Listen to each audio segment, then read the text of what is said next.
Y'all mind if I'm a month late to a video topic everyone's already touched on multiple times per patch? Okay, cool. Do you like Elden Ring? Do you like talismans? Well then goddamn, guess what we're doing today? I'm not throwing away precious time fishing an intro out of a dry well today, so we're just gonna hop right in. Number 10, the Claw Talisman. You can grab it right outside the Rampart Grace in Stormvale Castle. Head out the doorway and jump right onto the building below you, continue heading forward and Sly Cooper yourself across the castle perimeter until you see a ladder. And that's where it is. Jumping heavies are the bread and butter of Elden Ring's invisible posture system, which kinda makes me wonder why they went to the trouble of hiding such an important mechanic from immediate view. The Claw Talisman gives about a 10% damage boost to jumping attacks, and it can be stacked with Raptor's Black Feathers, a modified bandit chest piece with its own jump attack bonus. I don't think I need to explain much here. It's a pretty straightforward boost, and so many people have seen it being used in bonk builds alongside Commander Standard and RKR and Blood Boil and all that good shit. Despite its name, it synergizes with just about any weapon because it's such a simple talisman and you can pick it up super early. Number 9, both of these. I'm lumping these in together because they're basically the same effect, just with different types of magic. GRAVEN-Mass is in a chest in Albinauric Rise in the Consecrated Snowfield, and the Canvas Talisman is even further out of your reach because you pick it up from Gowry after completing Millicent's questline. They're locked behind so many prerequisites, and the fact that you have to run an entire gauntlet just to get them means they're basically only useful for in-game and NG+, but they complement so many other buffs, staves, seals, and tiers that they're never out of place in any build. Don't try to kill Gowry early though, or he'll just turn into a giant centipede, and he'll never talk to you again because he's dead. You killed him. It's an 8% increase in damage, which sounds pathetic on paper until you realize it can be stacked with Magic Shrouding Tier, Magic Scorpion, Lusat Staff, Jellyfish Shield, and a shitload of other random buffs you found around the back of a parking lot somewhere. Number 8, Erdtree's Favor +2. Deciding between this and Radagon'S SORESEAL actually took a lot of time, but it really just comes down to where you're at in the game. 5 HP levels is a huge payoff, don't get me wrong, but you can only level up so much before that SORESEAL starts giving you diminishing returns. It's the same reason you're tempted to switch from Godric's Rune to Radagon'S later on in the game if you're chasing a fat HP boost. The stamina this thing gives you is absolutely huge, but the HP increase is only 4%. At 20 Vigor, you can see the effects of the SORESEAL paying off a little more, while at 60 Vigor, it's easy to see that the Erdtree's Favor is the one doing the brunt of the work. I had this whole paragraph involving a list of things I'd rather do than fight 3 tree spirits just for a single talisman before realizing, as per usual, people make a big deal out of goddamn everything, and you can literally just walk up to the talisman, snag it, and then quit out to save yourself the trouble. It's a stamina talisman first and foremost, meaning it's practically destined to be outclassed by the next talisman I'm about to mention.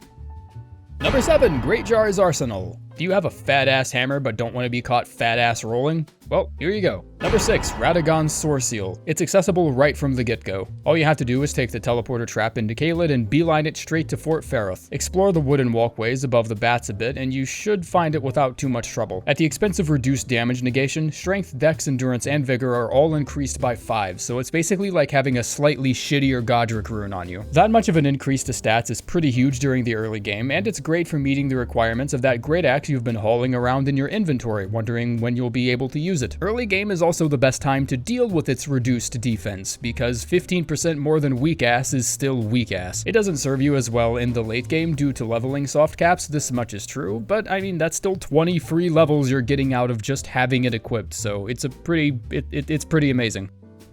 Number 5, the CARIAN Filigreed Talisman. Pick this up from EG after you give Ranni the Fingerslayer Blade, or after killing the Bloodhound Knight for Blide. If you didn't go the magic route and you're wondering whether or not to end it all because you decided to stick to your double Uji katanas, then this talisman might be a reason to actually invest some points into your FP. CARIAN Filigreed reduces FP for weapon skills by 25%, and it's stackable with the Ash of War Scarab. This is one of those talismans that you pick up and you don't even need to test it with anything. You just read the item effect and you're like, holy shit, I'm using this right now. 25% might not sound like a lot in terms of sustained use, but if I have the power to Bloodhound Step a 4th time for every 3, then I don't care how many people call me a tryhard for it. I'm gonna do it.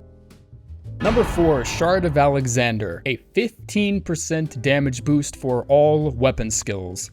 I could end the whole section there, honestly, but the questline required to get this talisman I think at least deserves a bit more than that. Find him north of Stormvale to start off, follow him all the way to Redmane Castle for a fight against Starman, exhaust all his dialogue, meet him at Liurnia, follow him to Seathwater Terminus and he'll give you a nice bit of headgear, summon him for the Fire Giant fight, and kick his ass in Farum Azula to get the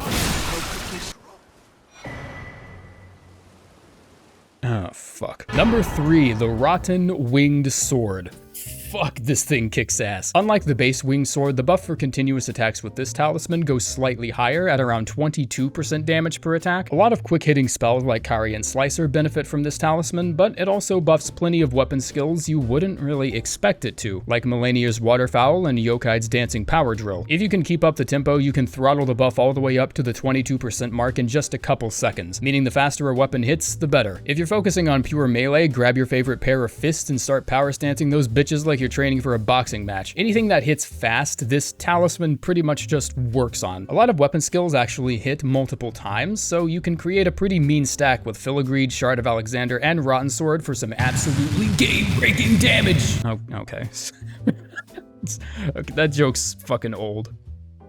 Number 2, Godfrey Icon. Look at all the shit this thing buffs. Loretta's Bow, Star Shower, Night Spells, Glintstone Shards, Radagon Rings, Founding Rain, Beast Claw, Death Lightning, pretty much every fire incantation. Ordovus Vortex, Moonlight Greatsword, Dancing Blade, Carian Grandeur, and Bolt of Goddamn Grand Sacks. I'd never take this thing off just because of how versatile it is. I could go through a full respec, change my build and everything, and usually there's still something on me the Godfrey Icon is boosting. The fact that a single talisman can enhance spells and weapon skills at the same time makes it a huge necessity for any battle mage builds. It can make high damage burst sorceries like Oracular Bubble or Cannon of Hema do even more damage, and it even benefits some incantations like Death Lightning and Black Flame Ritual. Pretty much anything that can be charged, this talisman will enhance. And we're talking about a 15% damage buff, which is more significant than just about anything you'll find on here. The only exception being a particular pair of talismans that people are going to threaten to dislike if I don't have on here. So here we go.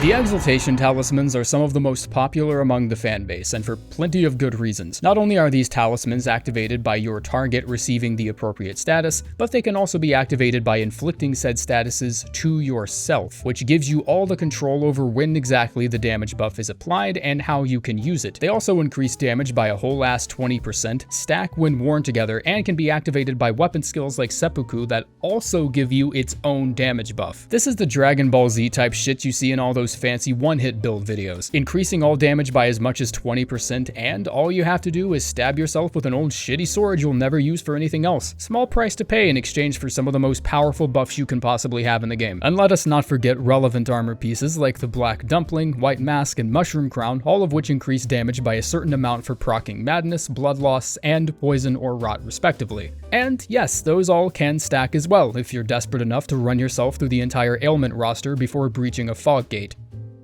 Has it really been almost 3 weeks since I uploaded? Holy shit. Why do you guys subscribe to this shit? Don't subscribe to me if you're looking for a video every 2 or 3 days, because that shit's just straight up not gonna happen.